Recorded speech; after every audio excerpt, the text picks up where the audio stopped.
நானான இட்டால் அது நடந்து விட்டால் நான் காஞ்சம் பொம்பளைங்க கையில் பிரச்சனை பண்ணிக்கிறான் வாய்க்குள்ளத்துக்கு ஒரு பிரச்சனைனா தாங்க மாட்டான் கபாலி. ஏய் காஞ்சம் இவ்வளோ வரேன். ஏய் காஞ்சம் என்னடா பொம்பளைங்க கிட்ட பிரச்சனை பண்ணிக்கிற? ஏற்கனவே காஞ்ச மாடு பாஞ்சு மாதிரி பாஞ்சுக்கிறான். இந்த அரை வேக்காடு வர வந்துச்சு, என்ன பண்ணுறதுன்னு தெரியலையே. டேய் டோலாக்க மூஞ்சி, இந்த பியூட்டி எனக்கு தான், மரியாதையாக ஓடி போயிடுங்கிறது. ஏய் சட்டி மூலம் நான் இருக்கிற வரைக்கும் பொம்பளைங்க மேலே கையை வைக்க விட மாட்டேன்டா. ஏன்டா? ஏன்னா அவன் மேலே நான் கையை வைக்க போகிறேன்டா. ஏன்டா 5 பைசா மூஞ்சி என் மேலே கை வைக்க போகிறா? வெயிட்டா பார்க்கலாம். டேய் இந்த அழகு எனக்கு தான்டா, ஏன்னா நான் குணத்தில் பெரியவன். ஏய் இந்த அழுகு எனக்கு தான், நான் பணத்தில் பெரியவன். டேய் நான் ஆம்பளடா, ஏன்டா இப்படி அடிச்சுக்கிறீங்க? டேய் நான் அழகுல சிறந்தவன்டா.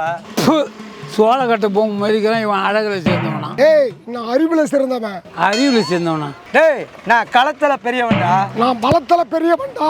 டேய் கபாலியே, துணியை கீழே விட்றா, 4 எலும்பு நாய் கப்பிட்டு போகுது. இந்த பியூட்டி எனக்கு தான்டா.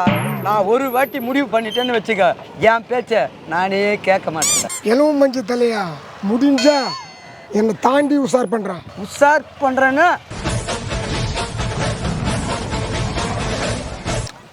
அது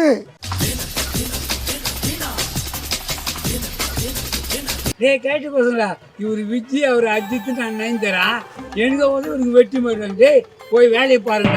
நீ நயன்தாரானா நான் சிம்பு. பிரபுதேவா இருங்க இருங்க இருங்க